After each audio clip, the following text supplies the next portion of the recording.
Shalom, bersyukur kepada Tuhan, hari ini Tuhan adakan sekali lagi buat kita, sehingga kita boleh beribadah bersama-sama di dalam nama Tuhan Yesus Kristus. Dan buat saudara-saudara yang merayakan Hari Raya Imlek, saya ucapkan Kuonian Hao.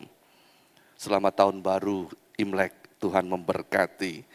Bapak Ibu dikasihi Tuhan, ada sebuah cerita mengenai yang berkaitan dengan Imlek atau Xinjia.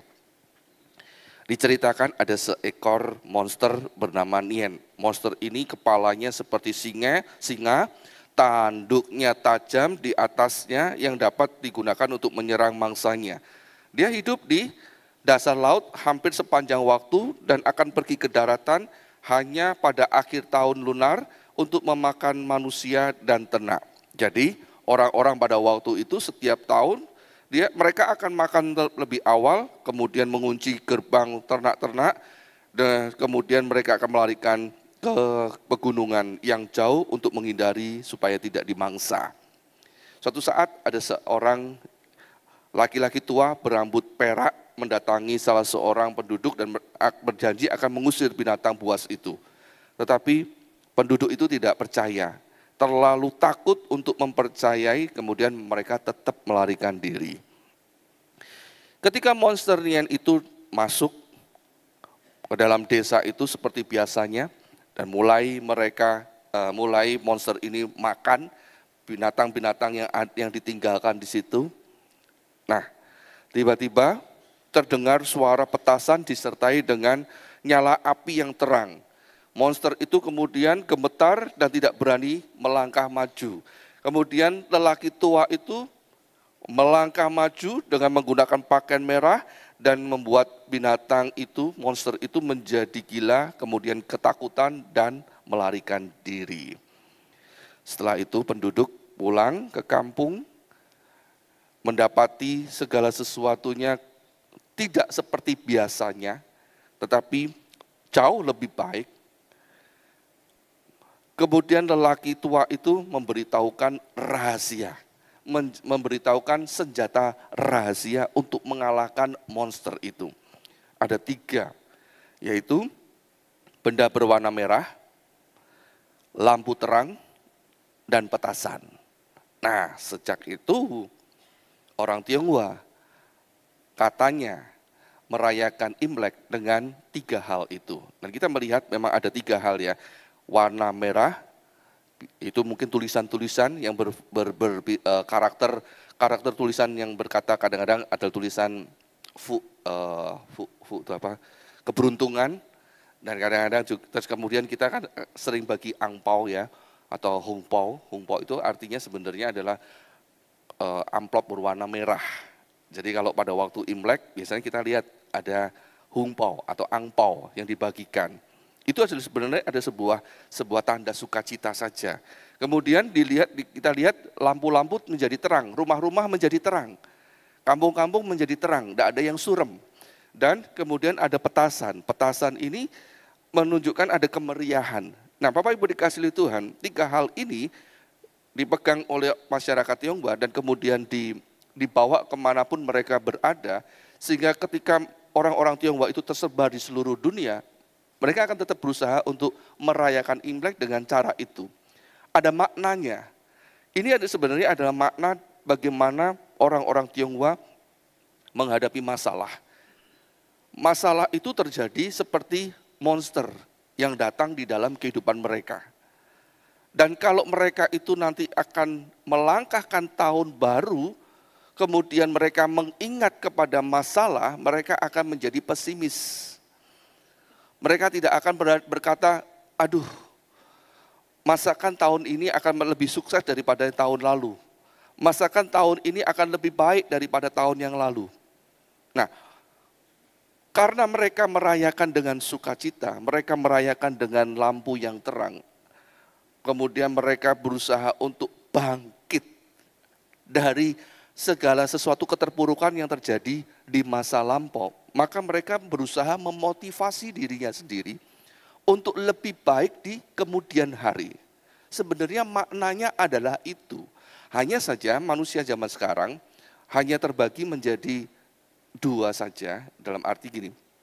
kalau melihat Imlek itu selalu berbicara tentang makan-makan, pesta dengan angpau. Tetapi sebenarnya punya makna yang dalam dari perayaan-perayaan yang terjadi itu. Nah, Bapak Ibu dikasihi Tuhan, kalau kita sendiri melihat masalah di dalam kehidupan kita itu seperti monster yang menghabisi kehidupan kita, kita pun juga akan pesimis.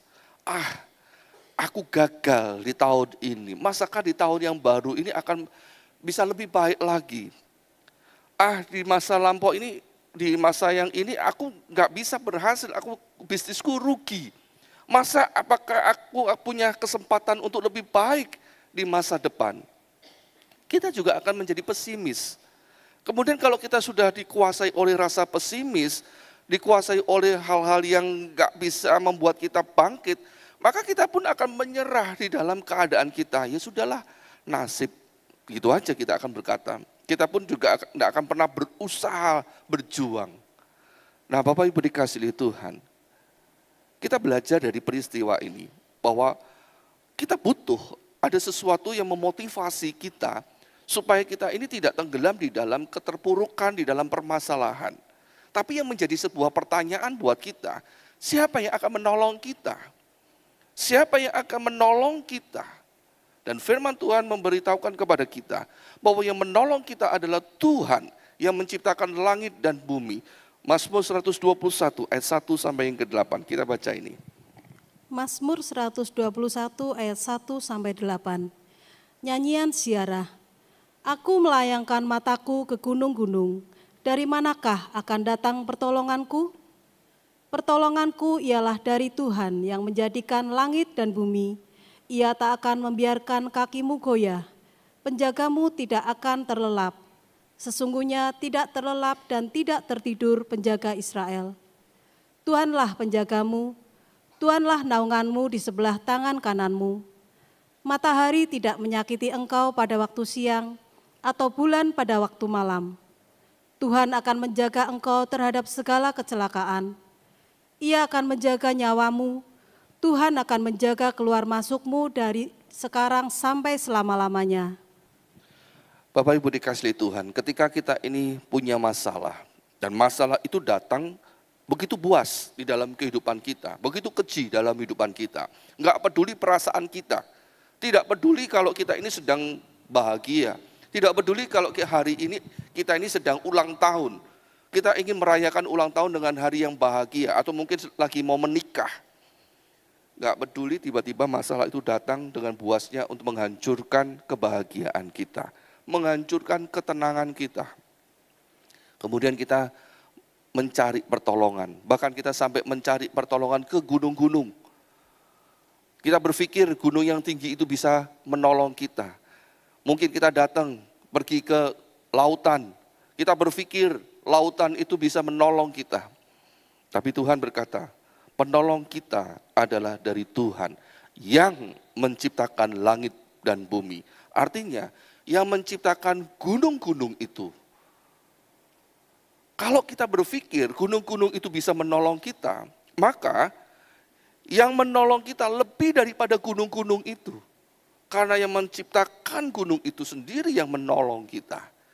Luar biasa. Bahkan pertolongan Tuhan itu membuat kita ini berdiri tegak, tidak goyah. Artinya membuat kita tidak lagi pesimis menghadapi hari esok. Membuat kita punya pandangan yang lebih jelas. Ternyata Tuhan itu baik adanya.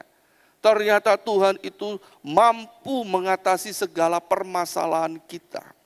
Dan memang benar, Tuhan kita adalah Tuhan yang begitu mengasihi kita. Dia begitu peduli. Nah, Bapak Ibu dikasihi Tuhan, ketika kita sudah tahu bahwa Tuhan itu adalah penolong kita, Tuhan kita adalah Tuhan yang sanggup menolong kita, sanggup menyelamatkan kita. Terus apa yang akan kita lakukan? Apa yang akan kita lakukan? Apa kita cuma berdiri diam gitu saja, bertopang dagu, atau mungkin kita berkata, ya syukurlah, puji Tuhan, sudah ada yang menolong, jadi saya hidupnya bisa santai. Kemudian kita tidak melakukan apa-apa. Apa seperti itu? Bapak Ibu dikasihi Tuhan. Ketika kita tahu bahwa Tuhan Allah yang kita sembah di dalam Tuhan Yesus Kristus adalah penolong hidup kita, penyelamat diri kita, maka yang kita perlu lakukan adalah berharap hanya kepada Dia. Berharap hanya kepada Dia, tidak kepada yang lain-lainnya lagi. Kita baca di dalam Mazmur 33. Bapak Ibu nanti baca mulai ayat yang pertama sampai yang ke-22. Kita baca ayat yang ke-18 sampai yang ke-19. Mazmur 33 ayat 18 dan 19. Sesungguhnya mata Tuhan tertuju kepada mereka yang takut akan Dia, kepada mereka yang berharap akan kasih setianya, untuk melepaskan jiwa mereka daripada maut dan memelihara hidup mereka pada masa kelaparan. Nah, Bapak Ibu dikasihi Tuhan, di dalam ayat yang ke-18 dan 19 ini, kita diberikan informasi, bahkan sebenarnya lebih daripada informasi, bahwa Tuhan itu mampu memberikan kelepasan kepada kita terhadap maut, terhadap kematian, dan mampu memelihara hidup kita pada masa kelaparan, pada masa kesusahan, pada masa kesedihan. Tuhan mampu menjagai kita. Bapak Ibu dikasihi Tuhan, ketika monster permasalahan itu datang menghancurkan kehidupan kita, pada waktu itu kadang-kadang kita ini lupa bahwa kita punya Tuhan. Bahkan kita mungkin berpikir, kita kan harus berusaha juga dong. Kita berdoa, tetapi kita juga harus berusaha. Namun kebanyakan dari kita, yang kita lakukan adalah mengedepankan usaha kita daripada kita berharap kepada Tuhan. Kita lebih berpikir, berupaya bagaimana cara menyelesaikan permasalahan-permasalahan di dalam kehidupan kita. Sama seperti yang dilakukan oleh Simson. Kita tahu Samson itu adalah orang yang dikaruniai oleh Tuhan dengan kekuatan yang luar biasa. Mungkin kalau digambarkan sebagai gambaran di dalam superhero, mungkin dia adalah tokoh seperti Thor atau mungkin seperti Hulk gitu ya. Kuat atau mungkin seperti Superman, cuma bedanya dia nggak bisa terbang gitu aja. Tapi kenyataannya Simson pun tidak bisa mengatasi permasalahannya. Bahkan dia terjebak di dalam kecerdikannya sendiri. Dia terjebak di dalam cara berpikirnya sendiri dan dikalahkan dengan sesuatu yang sebenarnya sangat sepele, sangat rendah. Nah, Bapak Ibu dikasihi Tuhan, lihat. Kehidupan kita kalau kita mengandalkan kekuatan kita sendiri, mengandalkan upaya kita sendiri, bukannya keselamatan yang dapat kita terima, bukannya kita mendapatkan sesuatu yang istimewa dalam hidup kita, namun yang terjadi dalam hidup kita seperti yang dialami oleh Simson, tambah remek, tambah hancur. Bahkan kita pun pada akhirnya juga akan mengeluh, seperti yang dikatakan oleh Ayub. Coba baca ini. Ayub 6 ayat 11 sampai ke-13. Ayub 6 ayat 11 sampai 13.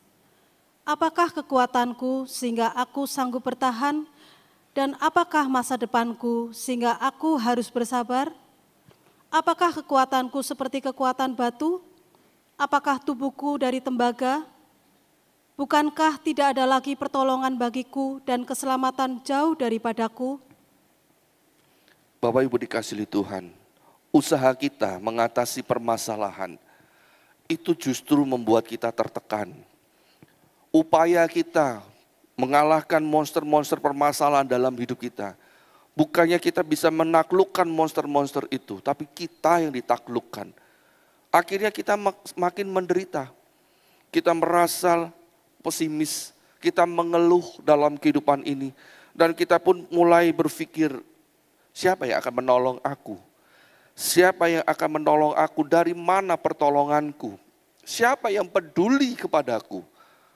Bahkan orang-orang yang datang kepada kita yang menghiburkan, yang mencoba untuk menolong, kita pun tidak bisa terima dengan apa yang dihiburkan oleh mereka. Nah, Bapak Ibu dikasihi Tuhan. Demikianlah kalau kita ini mengandalkan upaya kita sendiri, mengandalkan kekuatan kita sendiri, kita akan semakin lelah. Mungkin suatu saat kita merasa bisa menang mengatasi permasalahan-permasalahan. Tapi kalau permasalahan itu datang bertubi-tubi dalam hidup kita, cepat atau lambat, kita akan lelah, jiwa kita lemah. Masalah baru selesai kita atasi, tiba-tiba datang lagi, datang lagi, datang lagi. Seperti yang dialami oleh Ayub. Baru pegawainya datang memberikan sebuah informasi di tempat di mana pekerjaannya ada, hancur. Belum selesai, datang lagi permasalahan. Datang lagi pegawainya yang lain memberikan informasi, masalah lagi, masalah lagi, masalah lagi. Belum lagi dia pulih dengan segala sesuatu yang terjadi. Tiba-tiba datang lagi penyakit di dalam tubuhnya. Habis-habisan dia. Bagaimana dia bisa mengatasi permasalahan itu? Lelah jiwanya. Mungkin yang datang itu seperti monster itu cuma satu selesai. Mungkin dia akan bisa bangkit. Tetapi kalau itu bertubi-tubi datang dalam kehidupan kita, kita nggak mampu mengatasinya. Kita lelah dan kita akan lebih memilih kapan mati. Kapan Tuhan mengambil nyawaku. Kita akan berdoa supaya Tuhan segera membunuh kita. Nah, Bapak Ibu dikasihi Tuhan, itu yang terjadi kalau kita mengandalkan kekuatan diri kita sendiri. Tetapi kalau kita ini mencoba untuk, misalkan kita berpikir, oh sudahlah, saya nggak mampu untuk mengatasi diri dengan upaya kita sendiri. Saya akan mencari pertolongan, saya akan mencari pahlawan-pahlawan, superhero yang bisa menolong. Tapi kenyataan mereka pun juga nggak bisa menolong kita. Baca yuk Mazmur 33 ayat 16 dan 17. Mazmur 33 ayat 16 dan 17. Seorang raja tidak akan selamat oleh besarnya kuasa. Seorang pahlawan tidak akan tertolong oleh besarnya kekuatan. Kuda adalah harapan sia-sia untuk mencapai kemenangan, yang sekalipun besar ketangkasannya tidak dapat memberi keluputan. Lihat Bapak Ibu dikasihi Tuhan, bahkan seorang raja pun tidak bisa menyelamatkan dirinya meskipun dia punya kuasa yang besar. Dia punya kekuatan yang besar di dalam negerinya. Tolong LCD-nya next. Di dalam terjemahan yang lain di situ disebutkan. Di dalam terjemahan bahasa Indonesia sehari-hari dikatakan raja tidak menang karena besarnya tentara. Prajurit tidak selamat karena kekuatannya. Kuda tidak dapat diandalkan untuk menang. Kekuatannya yang besar tidak dapat menyelamatkannya. Dalam terjemahan Jawa, rojo enggone menang perangi ora mergo akeh tentarane. Lan prajurit menang ora mergo kekuatane. Jaran mokal yen marakake menang. Sarta sepiro gedene karosanan ora ngolehake pangluaran. Lihat Bapak Ibu dikasihi Tuhan. Apa yang akan kita andalkan? Kekuasaan, kekayaan, kekuatan, kepintaran, kesehatan, koneksi. Nggak bisa menyelamatkan kita, tidak bisa menolong kita. Bahkan Bapak Ibu dikasihi Tuhan, ini adalah sebuah guyonan aja ya, ini guyonan. Dan kita tahu beberapa waktu yang lalu di LA, itu terjadi kebakaran hebat. Ya, satu kota habis gitu ya. Muncul sebuah guyonan. Di mana Superman?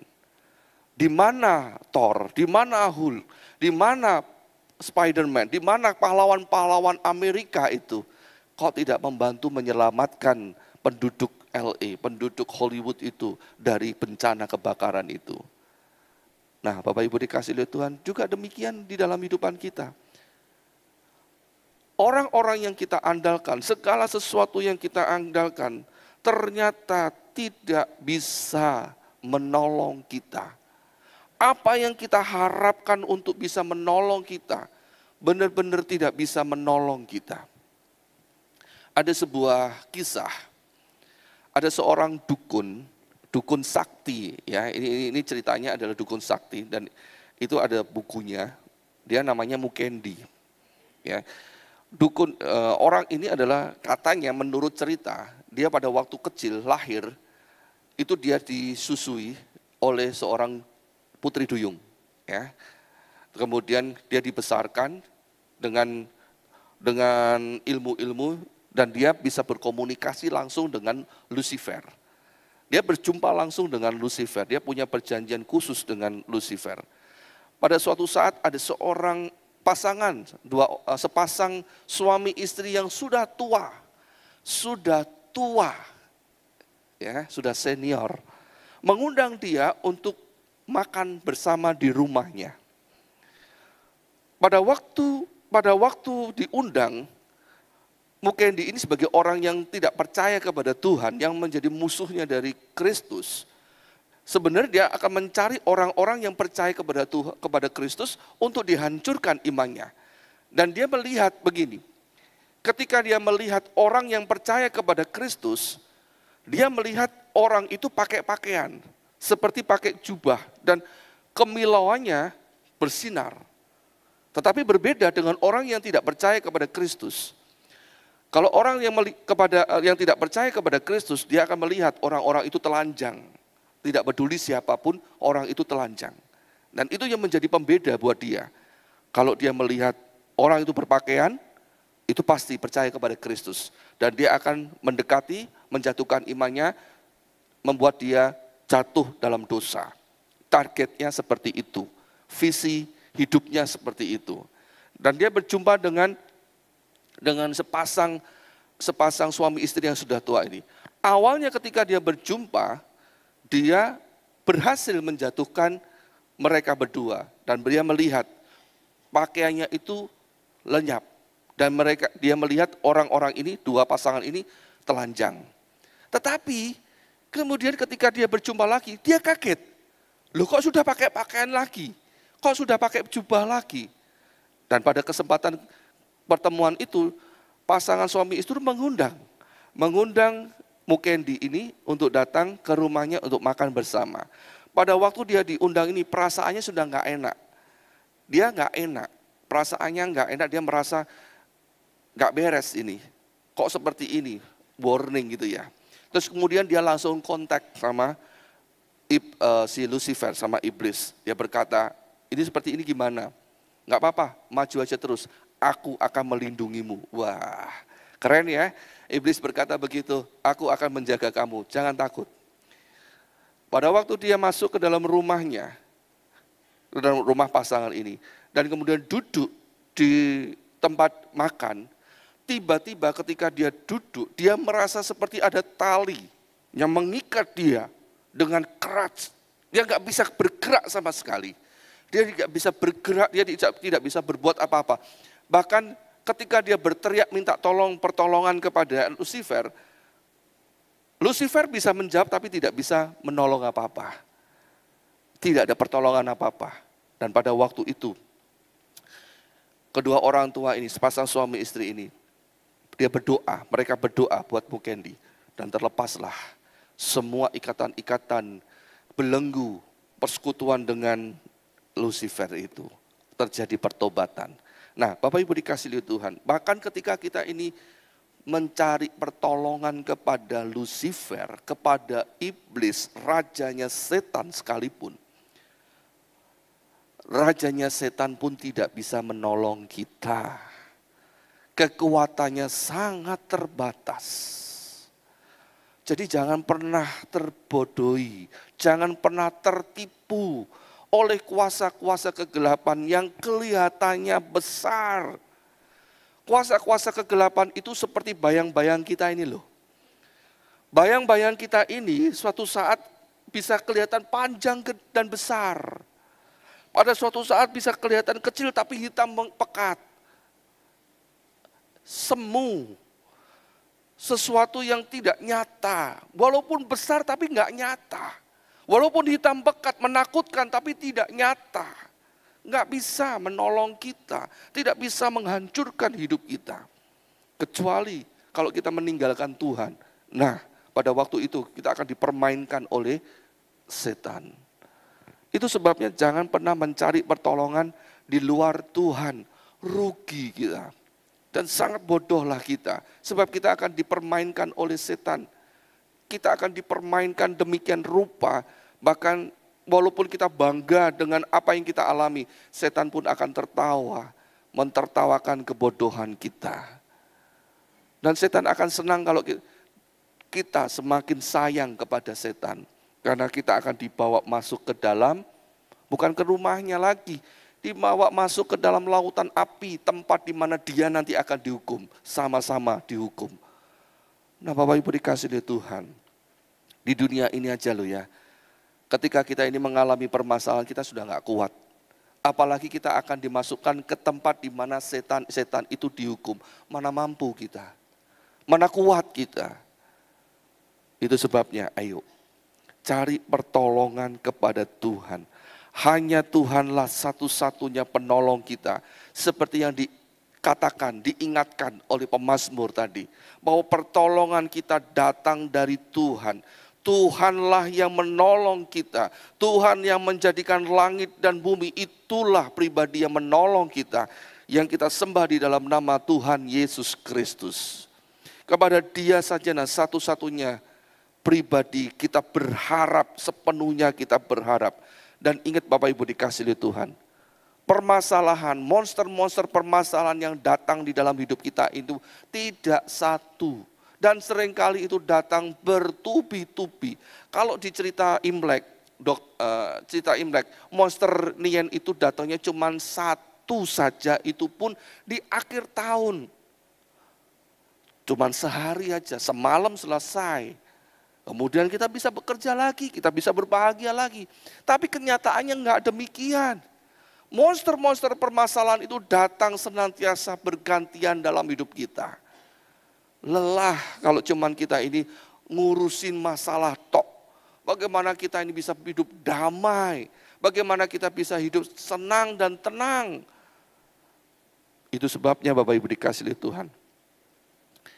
Gelar yang dimiliki oleh Tuhan, dikatakan salah satunya adalah Raja Damai. Yang memberikan sebuah pemahaman buat kita. Ketika kita berlindung kepada Tuhan. Ketika kita ini menjaga hidup kita dengan kita ini menyerahkan hidup kita kepada Tuhan. Berserah dan berharap sepenuhnya kepada Tuhan. Maka Tuhan yang akan melindungi dan memberikan kedamaian. Itu yang menjadi pembeda kita, orang-orang yang percaya, yang berharap kepada Tuhan. Dengan yang tidak percaya dan berharap kepada Tuhan. Ketika kita ini berlindung kepada uang, uang bisa segera hilang loh. Uang tidak, memang kita ini butuh uang, tapi tidak segala-galanya bisa dilindungi oleh uang. Contohnya, uang tidak bisa melindungi kita dari kegagalan. Uang tidak bisa melindungi kita dari kegagalan. Uang juga nggak bisa melindungi kita dari kebodohan. Uang juga tidak bisa melindungi kita dari kecelakaan. Uang tidak bisa melindungi kita dari virus dan bakteri yang sangat kecil. Nggak bisa. Bapak Ibu dikasih oleh Tuhan. Itu sebabnya jangan mengandalkan hal-hal seperti itu. Meskipun kita butuh uang, tapi segala-galanya tidak butuh uang. Seperti iman percaya kepada Tuhan, nggak butuh uang. Kita butuhnya adalah percaya dan berserah kepada Tuhan. Itu sebabnya Bapak Ibu dikasih oleh Tuhan, kita cari Tuhan. Ketika Tuhan itu menyediakan dirinya untuk ditemui, ayo jangan jual mahal. Kita yang butuh, bukan Tuhan yang butuh. Jangan anggap remeh kasih karunia Tuhan. Kita yang butuh, temui Tuhan, merendahkan diri di hadapan Tuhan, dan percaya, berserah. Karena satu-satunya harapan di dalam hidupan kita, satu-satunya pengharapan kita hanya ada Tuhan, nggak ada yang lain. Yang lainnya tidak bisa diharapkan, yang lainnya tidak bisa diharapkan. Nah Bapak Ibu dikasih oleh Tuhan, Alkitab kita ini mencatat orang-orang yang tetap terus percaya dan berharap kepada Tuhan. Meskipun dia mengalami banyak permasalahan dalam hidupnya, Alkitab mencatat mereka tetap berharap dan tidak menyerah untuk mempercayai Tuhan. Ini yang penting. Seperti Hana, contohnya Hana. Ketika dia menyadari dirinya nggak bisa punya anak, dan kemudian madunya itu terus menyulitkan dia, terus menyakiti hatinya. Kepada siapa dia mencari pertolongan? Dia datang kepada Tuhan. Dia mengeluh dan dia menangis di hadapan Tuhan. Dia berseru kepada Tuhan, dan Tuhan yang menjadi penolong buat dia. Tuhan yang menjadi pembelanya. Tuhan yang memberikan sebuah penghiburan yang membungkam mulut-mulut orang-orang yang keji di hadapannya. Yang menghinakan Hana ini. Atau mungkin Daniel, ketika dia diperhadapkan dengan gua singa. Diperhadapkan dengan kematian, kematian yang hina.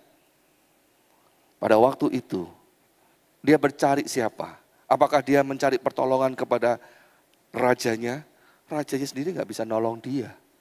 Terus mau cari siapa? Padahal kekuasaan yang paling tinggi itu sudah ada di tangan raja. Tapi toh kenyataannya rajanya nggak bisa menolong dia. Dia cari penolongan kepada siapa lagi? Dan dia tahu kemana dia mencari pertolongan. Dia mencari kepada Tuhan. Dia berdoa. Dia habiskan sisa waktunya. Dia habiskan sisa kesempatannya untuk berdoa. Kalau toh dia harus mati, dia mau cari Tuhan terlebih dahulu. Keren nggak? Keren nggak? Sebelum dia menghabiskan nafas hidupnya, dia mencari Tuhan. Kalau toh dia mati, dia tetap mencari Tuhan. Sesuatu pemandangan yang jarang ditemui di antara kita. Tapi coba kita belajar dari Daniel. Kita tetap berharap kepada Tuhan. Atau contoh yang lainnya, Paulus dan Silas. Ketika mereka menghadapi permasalahan, mereka pun cari Tuhan. Di tengah-tengah penderitaannya, di tengah-tengah kelemahannya, mereka ingat kepada Tuhan. Mereka tidak ingat kepada yang lain-lainnya. Mereka cari Tuhan. Dan Tuhan menghiburkan kehidupannya, memberi kekuatan kepada mereka semua dengan hal-hal yang ajaib. Nah, seperti itulah yang seharusnya terjadi dalam kehidupan kita. Kita lebih memilih berharap kepada Tuhan dibandingkan hal-hal yang lainnya. Dibandingkan kita berharap yang ini, itu, mujizat ini. Apakah kita salah kalau kita ini mengharapkan mujizat? Sebenarnya enggak salah. Tetapi kita seringkali terjebak di dalam kata mujizat. Kita lebih mementingkan mujizatnya daripada Tuhan, Sang Pembuat keajaiban. Kita lebih terfokus kepada, siapa tahu ada pertolongan buat aku. Siapa tahu ada yang menolong aku. Tapi kita lupa kepada Sang Pembuat keajaiban itu. Kita lupa kepada pribadi yang membuat keajaiban. Kita lebih memfokuskan kepada keajaibannya itu sendiri.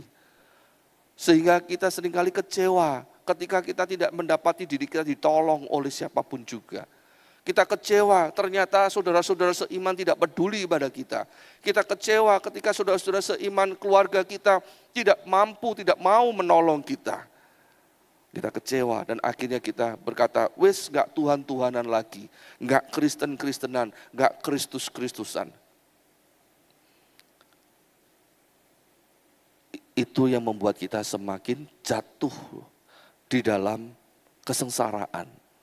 Kita bukannya terbebas, tetapi kita justru semakin terpuruk. Nah, Bapak Ibu dikasihi Tuhan, ketika kita ini bisa mengerti bahwa tujuan hidup kita ini adalah mencari Tuhan. Dan ketika kita menemukan Tuhan, kita bergaul erat, bergaul karib dengan Tuhan. Maka kita akan menemukan bahwa hidup kita ini penuh dengan kebaikan dan kemurahan Tuhan. Kita baca dulu di dalam Ratapan 3, ayat yang ke-22 sampai 26. Ratapan 3 ayat 22 sampai 26. Tak berkesudahan kasih setia Tuhan, tak habis-habisnya rahmat-Nya. Selalu baru tiap pagi, besar kesetiaan-Mu. Tuhan adalah bagianku, kata jiwaku, oleh sebab itu aku berharap kepada-Nya. Tuhan adalah baik bagi orang yang berharap kepada-Nya, bagi jiwa yang mencari Dia. Adalah baik menanti dengan diam pertolongan Tuhan. Lihat Bapak Ibu dikasihi Tuhan, ketika firman Tuhan ini diungkapkan, dan ketika firman Tuhan ini diperdengarkan di telinga kita, jiwa kita pun menjadi rasanya lega. Meskipun kita tidak punya masalah, tapi rasanya ketika kita mendengar firman Tuhan ini, kita merasakan ada kedamaian, merasakan ada kelepasan dalam hidup kita. Rasanya jadi tenang, sukacita. Coba bayangkan, bandingkan. Kata firman Tuhan ini berkata begini, tak berkesudahan kasih setia Tuhan, tak habis-habisnya rahmat-Nya. Selalu baru tiap pagi, besar kesetiaan-Mu. Tuhan adalah bagianku, kata jiwaku. Oleh sebab itu, aku berharap kepadanya. Tuhan adalah baik bagi orang yang berharap kepadanya. Bagi jiwa yang mencari Dia, adalah baik menanti dengan diam pertolongan Tuhan. Nah, kata firman ini menenangkan kita. Bandingkan dengan ketika kita ini melihat adanya banyak monster permasalahan yang datang dalam hidup kita. Begitu kata monster permasalahan itu kita bayangkan dan itu terjadinya bukan cuma satu. Langsung jiwa kita rasanya drop.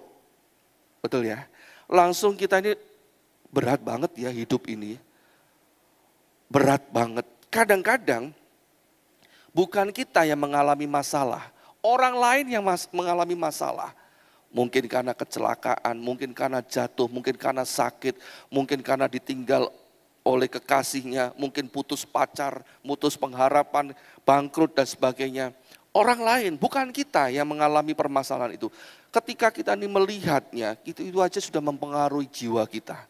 Mempengaruhi perasaan kita. Rasanya kok berat hidup ini ya.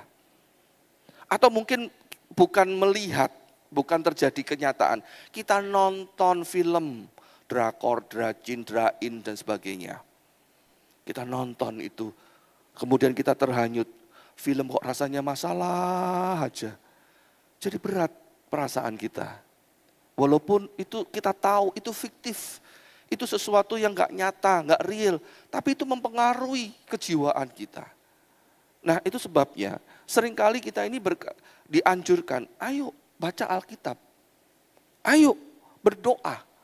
Tambahi jam-jam berdoa. Tambahi jam-jam untuk baca Alkitab. Maka jiwa kita akan dikuatkan oleh Tuhan. Jiwa kita akan ditenangkan dan dihiburkan oleh Tuhan. Firman Tuhan ini adalah firman yang berkuasa, yang ajaib. Lebih enak kita membaca dan mendengar. Tak berkesudahan kasih setia Tuhan. Tak habis-habisnya rahmat-Nya. Selalu baru tiap pagi, besar kesetiaan-Mu. Nah, bukankah itu menenangkan jiwa kita? Ketika kita tenang, kita siap menghadapi permasalahan.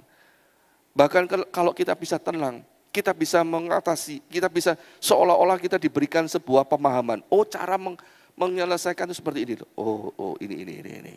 Karena kita tenang. Karena Tuhan memberikan hikmat pada kita. Tapi coba kalau kita ini dipenuhi dengan permasalahan. Hati kita ini rasanya berat. Mau menyelesaikan masalah yang satu yang sederhana saja. Itu sudah sangat sulit kadang-kadang. Kadang-kadang kita mau ngancingkan baju ini. Kadang-kadang bisa menjadi sangat sulit. Kenapa? Karena ada masalah dalam pikiran kita. Ada beban di dalam hati kita. Tapi beda kalau kita ini penuh dengan kebaikan Tuhan. Kita selalu berharap kepada Tuhan. Kita bisa melihat kuasa Tuhan itu nyata dalam hidup kita. Dan tidak sampai kita ini mencari, bertanya-tanya di mana Tuhan. Mengapa Tuhan tidak menolong aku? Sebab perkataan itu kalau kita lontarkan itu bukan membuat kita ini menemukan jawaban. Justru kita mengalami jalan buntu. Perkataan seperti di mana Tuhan, apakah benar Tuhan itu ada? Jika benar mengapa permasalahanku tidak selesai, tidak kunjung selesai? Mengapa aku yang sakit masih saja sakit dan bahkan tambah sakit? Aku yang punya bisnis gagal, tapi rasanya nggak bisa bangkit lagi. Aku yang punya masalah di dalam bisnis, kok tambah semakin banyak utangku. Aku yang belum menikah, kok rasanya nggak ada yang mau sama aku. Kasihan deh. Akhirnya kan seperti itu. Kita nggak akan menemukan jawaban dari pertanyaan-pertanyaan itu. Kita akan justru semakin terpuruk. Bahkan kita akan mulai berpikir untuk meninggalkan Tuhan. Sama seperti yang dikatakan oleh Raja Israel di dalam 2 Raja-Raja 6. Dia berkata, sesungguhnya malapetaka ini adalah daripada Tuhan. Mengapa aku berharap kepada Tuhan lagi? Sampai terucap dari perkataannya, dari hatinya, perkataan seperti itu. Dia berpikir permasalahan yang dia hadapi itu terjadi karena Tuhan. Pencobaan-pencobaan itu karena Tuhan. Nah ini salah. Tuhan ingat selalu ya, Tuhan gak pernah mencobai. Tuhan tidak pernah mencobai. Jadi jangan berkata seperti yang dikatakan orang Israel ini. Atau seperti yang dikatakan atau dilakukan oleh Raja Asa. Dia tidak lagi mencari Tuhan. Dia berhenti berharap kepada Tuhan. Padahal baik Raja Israel maupun Raja Asa, dua-duanya itu sudah mengalami kuasa yang dari Tuhan. Mengalami mujizat, mengalami pertolongan dari Tuhan. Namun mereka tidak lagi mencari Tuhan. Mereka berhenti mencari Tuhan, malah mencari pertolongan-pertolongan kepada yang lain. Kalau kita bersikap seperti itu, kita pun juga akan dibawa kepada situasi untuk makin tidak percaya. Sama seperti yang dialami oleh orang Yehuda. Orang Yehuda itu juga ketika menghadapi Raja Asyur. Raja Asyur itu melalui juru minuman berkata, dengarlah perkataan Raja Agung Raja Asyur. Beginilah kata Raja, janganlah Hizkia memperdayakan kamu sebab ia tidak sanggup melepaskan kamu dari tanganku. Janganlah Hizkia mengajak kamu berharap kepada Tuhan dengan mengatakan tentulah Tuhan akan melepaskan kita. Dan kota ini tidak akan diserahkan ke dalam tangan Raja Asyur. Janganlah dengarkan Hizkia, sebab beginilah kata Raja Asyur.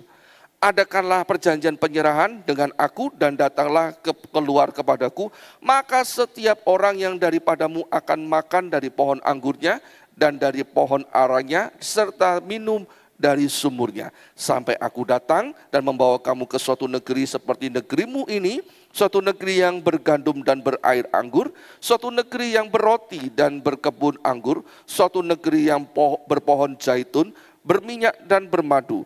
Dengan demikian kamu hidup dan tidak mati. Tetapi janganlah dengarkan Hizkia, sebab ia membujuk kamu dengan mengatakan Tuhan akan melepaskan kita. Apakah pernah para Allah bangsa-bangsa melepaskan negerinya masing-masing dari tangan Raja Asyur? Di manakah para Allah negeri Hamat dan negeri dan Arpad? Di manakah para Allah negeri Sefarwaim, Hena dan Iwa? Apakah mereka telah melepaskan Samaria dari tanganku? Siapakah di antara semua Allah negeri-negeri yang telah melepaskan negeri mereka dari tanganku, sehingga Tuhan sanggup melepaskan Yerusalem dari tanganku? Ini perkataan dari Raja Asyur yang disampaikan oleh juru minumannya. Bapak Ibu dikasih oleh Tuhan, kadang-kadang kalau kita mendapatkan sebuah masalah, ada orang-orang yang seperti itu. Udahlah, nggak usah cari Tuhan. Atau mungkin nggak apa-apa kamu cari Tuhan, nggak apa-apa. Tapi kamu harus cari alternatif yang lain. Kamu berdoa boleh, tapi kan juga harus berusaha. Ya toh, kalau kamu sudah berusaha, kamu berdoa aja, mana mungkin ada jawaban. Mana mungkin kamu akan mendapatkan jawaban. Berdoa dan berusaha, itu yang terbaik. Nah usahanya apa? Ya cari apa yang bisa diusahakan. Berharap kepada ini, itu. Bapak Ibu dikasih oleh Tuhan, itu melelahkan kita. Itu hanya menghalangi iman kita untuk percaya dan berharap kepada Tuhan. Kalau kita ini mulai ditawari oleh orang untuk cari bukan Tuhan, ayo cepat segera patahkan itu di dalam nama Yesus Kristus. Jangan terima tawaran itu, jangan dipikir lebih dalam. Itu justru melemahkan kita. Cari Tuhan dengan sungguh-sungguh. Jangan mau ditipu. Sama seperti orang Asyur ini sedang mencoba menipu orang Yehuda. Supaya mereka tidak lagi berharap kepada Tuhan. Sebab Raja Asyur ini tahu persis. Ketika orang Yehuda tidak berharap kepada Tuhannya, maka pada saat itulah kehancuran terjadi. Sama seperti yang dialami kehidupan kita. Ketika kita ini tidak lagi berharap kepada Tuhan, pada saat itulah kehancuran kita mulai terjadi. Itu sebabnya jangan pernah mau dipermainkan oleh iblis. Apapun juga yang terjadi di dalam kehidupan kita, apapun juga yang terjadi dalam hidup kita, tetap percaya kepada Tuhan. Jangan menyerah. Jangan berhenti untuk tetap percaya kepada Tuhan. Sebab satu-satunya penolong yang ajaib, yang hidup, hanya ada kepada Tuhan. Kita baca dulu di dalam Mazmur 43 ayat yang kelima. Mazmur 43 ayat 5. Mengapa engkau tertekan, hai jiwaku, dan mengapa engkau gelisah di dalam diriku? Berharaplah kepada Allah, sebab aku bersyukur lagi kepadanya, penolongku dan Allahku. Mengapa engkau tertekan, hai jiwaku? Mengapa engkau gelisah di dalam diriku? Masalah-masalah itu membuat jiwa kita tertekan. Masalah-masalah itu membuat jiwa kita gelisah. Dan Tuhan berkata, ayo berharap pada Tuhan. Datang kepada Tuhan, maka kita akan bersyukur. Maka kita akan bisa bersyukur lagi. Jangan lihat kepada masalah. Masalah itu hanya membuat jiwa kita tertekan. Masalah itu membuat jiwa kita tuh gelisah. Lihat kepada Tuhan, maka kita akan bisa bersyukur. Jangan lihat kepada sakit penyakit kita. Itu akan membuat kita mengeluh. Jangan melihat kepada kebencian yang masih ada di dalam jiwa kita. Itu akan membuat kita pahit. Jangan melihat dendam-dendam, sakit hati yang terjadi, yang kesalahan-kesalahan dari orang yang kita simpan dalam ini. Itu akan membuat jiwa kita pahit. Udah, lepaskan semuanya. Kita punya hidup yang lebih baru lagi bersama dengan Tuhan. Nggak usah lihat mantan. Udah, mantan-mantan itu hanya mengecewakan kita. Ayo jalani hidup kita dengan baik. Kita punya masa depan yang jauh lebih istimewa bersama dengan Tuhan. Itu sebabnya Bapak Ibu dikasihi Tuhan, cari Tuhan dengan sungguh-sungguh. Kemudian berlindung kepada Tuhan. Maka Tuhan akan memberikan kekuatan buat kita untuk mengalahkan masalah. Keren. Yakobus 4 ayat 7 dan 8. Yakobus 4 ayat 7 dan 8. Karena itu tunduklah kepada Allah dan lawanlah iblis, maka ia akan lari daripadamu. Mendekatlah kepada Allah dan ia akan mendekat kepadamu. Tahirkanlah tanganmu, hei kamu orang-orang berdosa, dan sucikanlah hatimu, hei kamu yang mendua hati. Bapak Ibu dikasihi Tuhan, kalau kita melihat monster yang datang dalam kehidupan kita seperti monster nian yang begitu ganas, nggak mungkin kita bisa mengalahkan, kita pasti akan lari. Kita akan menghindar dari segala itu. Dan bahkan mungkin kalau kita nggak bisa lari, kita akan mati karena monster permasalahan itu.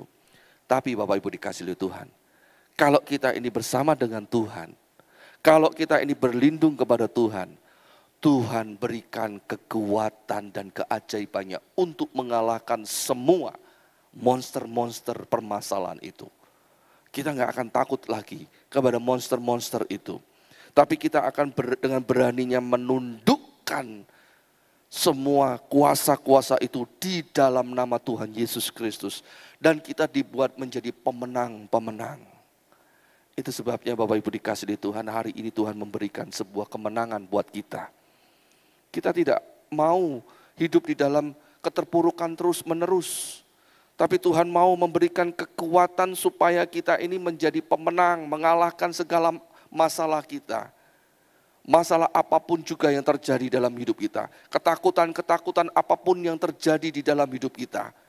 Tuhan memberikan kekuatan untuk mengalahkannya.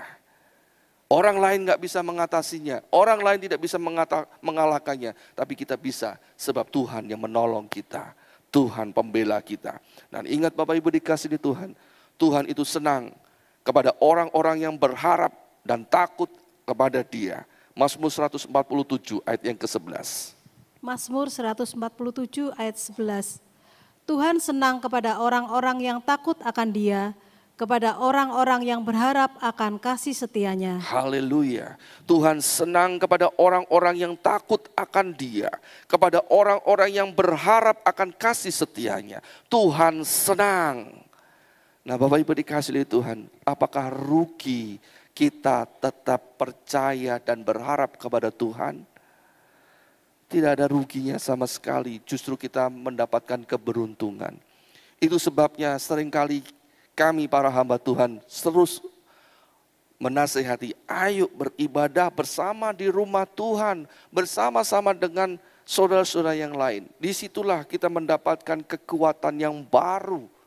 Disinilah kita akan mendapatkan firman Tuhan yang ajaib, yang memberikan kekuatan-kekuatan, memberikan pertolongan-pertolongan. Kita tetap harus beribadah bersama. Sampai kepada satu titik nanti, bukan sekarang, nanti kita benar-benar gak bisa beribadah bersama. Tapi sekarang kita masih bisa beribadah. Jadi Bapak Ibu dikasihi oleh Tuhan, saya ingatkan, mumpung ini belum terjadi, akan ada waktu nanti kita gak bisa beribadah lagi. Lebih ngeri daripada situasi pandemi COVID yang lalu, di mana kita benar-benar akan sulit cari kebenaran firman Tuhan. Kalau dulu kita masih bisa cari kebenaran firman Tuhan melalui apapun juga, media-media, internet dan sebagainya, bisa. Nanti di masa depan kita akan sulit cari kebenaran firman Tuhan. Dan bahkan gereja akan dikuasai oleh kuasa-kuasa yang lain. Itu sebabnya mumpung itu belum terjadi, cari Tuhan dengan sungguh-sungguh. Sama seperti yang dilakukan oleh Daniel. Mumpung dia punya kesempatan untuk berdoa, cari Tuhan, dia lakukan itu. Dia berdoa, dia berharap kepada Tuhan. Semumpung dia masih punya kesempatan untuk melayani, dia melayani. Dia lakukan yang terbaik. Kalaupun toh dia mati bersama dengan Tuhan. Kalaupun toh dia hidup, maka dia akan terus mencari Tuhan, terus berharap, terus melayani Tuhan. Nah itu sebabnya firman Tuhan itu diberikan kepada kita semua. Jangan lihat monster-monster permasalahan yang terjadi dalam hidup kita. Gak akan pernah kita akan bisa damai. Monster-monster itu akan terus membuat gelisah hidup kita. Ayo lihat pada Tuhan, pandang kepada Tuhan. Dengarkan firman Tuhan yang melegakan kita, yang memberikan kekuatan pada kita. Mumpung kita masih punya kesempatan-kesempatan di dalam hidup ini, ayo cari Tuhan dengan sungguh-sungguh. Dan tujukan, fokuskan pengharapan kita sepenuhnya hanya kepada Tuhan Yesus Kristus. Mazmur 33 ayat yang ke-20, ayat yang ke-12, kemudian ayat yang ke-20 sampai yang ke-22. Mazmur 33 ayat 12, 20 sampai 22. Berbahagialah bangsa yang Allahnya ialah Tuhan, suku bangsa yang dipilihnya menjadi miliknya sendiri. Jiwa kita menanti-nantikan Tuhan, Dialah penolong kita dan perisai kita. Ya, karena Dia hati kita bersukacita, sebab kepada nama-Nya yang kudus kita percaya.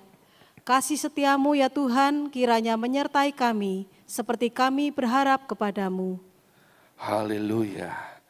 Inilah yang Tuhan berikan pada kita. Kebahagiaan, ketenangan dan sukacita. Ucapan yang syukur yang senantiasa kita ucapkan kepada Tuhan. Sebab Tuhan itu berbuat baik kepada kita. Dan kita cukup menghormati Tuhan, Kita lakukan penghormatan kepada Tuhan dengan kita memberikan yang terbaik kepada Tuhan. Dan kemudian kita juga hidup beribadah, kita percaya kepada Tuhan, terus berharap kepada Tuhan. Bukan kepada kuasa-kuasa, bukan kepada pertolongan-pertolongan yang lain. Nah, mulai hari ini mari kita berkomitmen kembali untuk cari Tuhan dengan sungguh-sungguh. Berharap hanya kepada Tuhan. Sebab Tuhan itulah kebahagiaan dan sukacita yang tidak akan pernah habisnya di dalam kehidupan kita. Segala pujian dan hormat hanya bagi Tuhan kita dalam nama Yesus Kristus. Tuhan adalah pengharapanku. Kepadanya aku percaya. Yesus, Engkaulah perlindungan.